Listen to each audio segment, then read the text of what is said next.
2000 పెట్టి తండ్రిని కొనుక్కున్న కొడుకు గురించి మీకు తెలుసా? అతను ఒక పెద్ద కంపెనీలో ఉన్నత ఉద్యోగి. పనే దైవంగా భావిస్తూ 24 గంటలు పనిచేస్తూనే ఉంటూ పై అధికారుల నుంచి అభినందనలు, ఉన్నత పదవులు పొందుతూ తన జీవితాన్ని ఉద్యోగానికి, డబ్బు సంపాదనకి అర్పించాడు. అలాంటి ఈ ఉద్యోగి ఒక రోజు అర్ధరాత్రి వేళ తన ఇంటికి చేరుకునేసరికి ఇంట్లో తన 10 ఏళ్ల కొడుకు ఇంకా మేల్కొనే కనిపించాడు. ఇంత రాత్రయింది ఇంకా పడుకోలేదా అంటూ అప్పటి వరకు పనిచేసిన చిరాకులో కొడుకుని అడిగాడా ఉద్యోగి. లేదు నాన్న, నీతో కలిసి తిందామని ఎదురు చూస్తున్నాను అని దీనంగా చెప్పాడా కొడుకు. నాతో నీకేంట్రా, నేను వచ్చే వరకు తినకుండా అలా కూర్చొని ఉంటావా?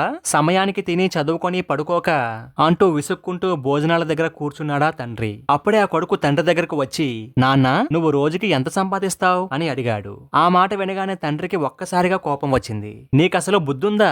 పెద్దవాళ్ళని ఇలా అడగకూడదని తెలీదా? అయినా అడిగావు కాబట్టి చెబుతున్నాను విను. నా జీతం రోజుకి 2000. నాతోటి పనిచేసే వారందరికంటే రెట్టింపు జీతం నాది. ఎంత కష్టపడితే నేను ఈ స్థాయికి చేరుకున్నానో తెలుసా అని అన్నాడా తండ్రి. అది విన్న కొడుకు కాసేపు ఏమీ మాట్లాడలేదు. తరువాత కొంచెం భయంగా, నాన్న నాకు ఒక 1000 రూపాయలు ఇవ్వగలవా అని అడిగాడు. ఆ మాట వినగానే తండ్రికి కోపం నశాలానికి అంటింది. ఇందాకేమో నీ జీతం ఎంత అని అడిగావు, ఇప్పుడేమో 1000 రూపాయలు ఇమ్మంటున్నావు. ఇలా నన్ను విసిగించడానికేనా ఇంత రాత్రి వేళ వరకు పడుకోకుండా ఉన్నావు? అయినా అంత డబ్బుతో నీకు ఏం పని అంటూ నానా తిట్లు తిట్టి చివరికి ఒక 1000 రూపాయల నోటు తీసి కొడుకు ముఖం మీదకి విసిరి కొట్టాడు. కొడుకు కళ్ళ వెంట నీళ్లు తిరుగుతూ ఉండగా నిదానంగా అక్కడ నుంచి 1000 రూపాయలు తీసుకుని గదిలోకి వెళ్లిపోయాడు. తండ్రి భోజనం పూర్తి చేసి ఇక పడుకుందాం అనుకుంటూ ఉండగా కొడుకు గుర్తుకు వచ్చాడు. పాపం తెలిసి తెలియని వయసు, వాడిని మరీ ఎక్కువగా తిట్టాను, ఆఫీసులో కోపమంతా వాడి మీదే చూపించాను అని జాలిపడుతూ ఒకసారి కొడుకు గదిలోకి తొంగి చూశాడు. కొడుకు ఇంకా మెలకువగానే ఉన్నాడు. వాడి ముందు చాలా చిల్లర ఉంది. వాడేదో కొనుక్కోవాలని డబ్బు పోగేసినట్లున్నాడు.